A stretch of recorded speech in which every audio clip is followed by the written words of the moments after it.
बड़बड़ाती जेठानी। सिम्मी की शादी एक जॉइंट फैमिली में होती है जहाँ उसके पति राकेश के चाचा चाची भी साथ रहते थे।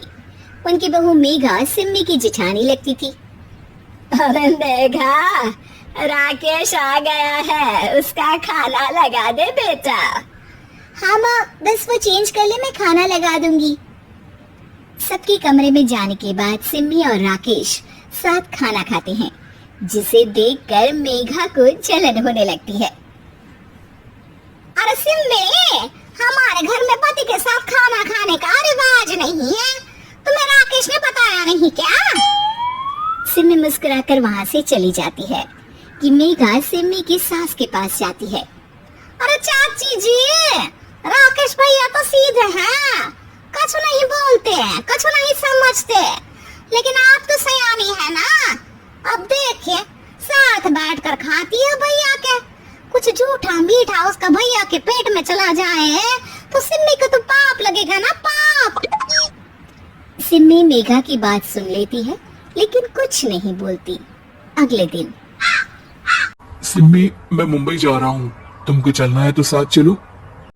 मेघा राकेश की बात सुनती है और सीधे सिम्मी की सास के पास जाती है। अरे चाची, अरे चाची। अरे मेघा, क्या हो गया? बहुत परेशान लग रही है, सब ठीक तो है ना? अरे नहीं ना चाची, कैसा ठीक है?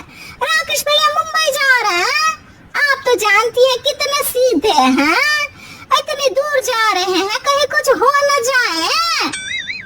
अरे नहीं नहीं, मैं नहीं जाने दूंगी उसे।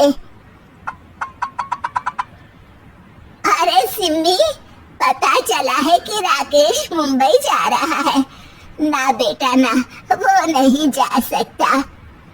अरे माँ, उन्हें ऑफिस के काम से जाना था, लेकिन आपको तो पता है ना, उन्हीं दिनों मेरे मायके में शादी है, तो वो अपनी जगह किसी और को भेज रहे हैं। अच्छा अच्छा, तो फिर ठीक है। सिम्मी समझ जाती है कि मेघा ने सास के कान भरे हैं। वो सास से कहती है, माँ जी, लेकिन हम दोनों कुछ दिनों के लिए मसूरी जा रहे हैं, आप तो जानती हैं कि शादी के बाद हम कहीं नहीं गए। अच्छा अच्छा, ठीक है, जाओ घुमाओ।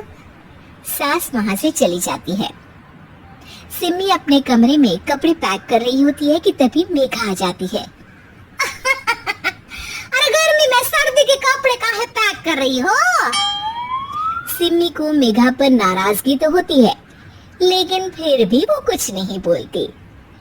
दरअसल मैं और राकेश हनीमून के लिए मसूरी जा रहे हैं ना। हनीमून? हाँ हाँ, हनीमून। क्यों? हनीमून के लिए तो पति पत्नी ही जाते हैं ना, तो मैं और राकेश जा रहे हैं।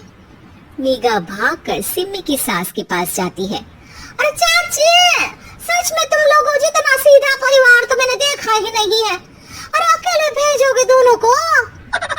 मैं और सूरज तो कभी अकेले नहीं गए। हाँ भाई, हम तो परिवार में ही अच्छे, बड़ों के बीच, ऊपर से खर्चे है भगवान।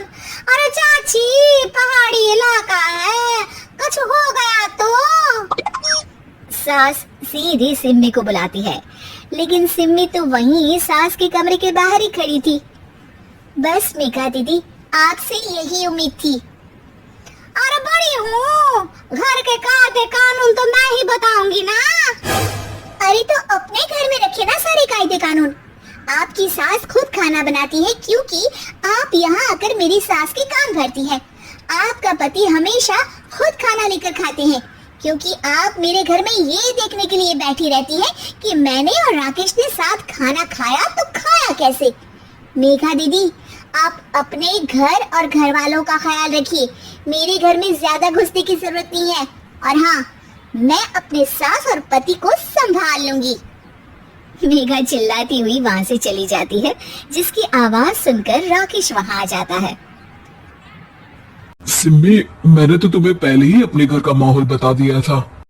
हाँ राकेश, तुम्हारे घर का माहौल बहुत अच्छा है, लेकिन बाहर से कुछ लोग आकर इसे खराब करना चाहते हैं, जो मैं नहीं होने दूंगी।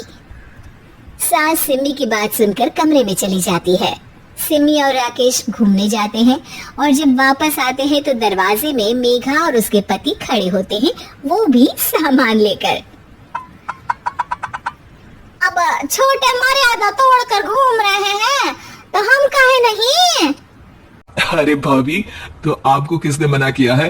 वैसे भी 4 दिन की जिंदगी है, दूसरों के घर में ताक झाक करके बिताने से अच्छा हो मौज करके ही बिताओ।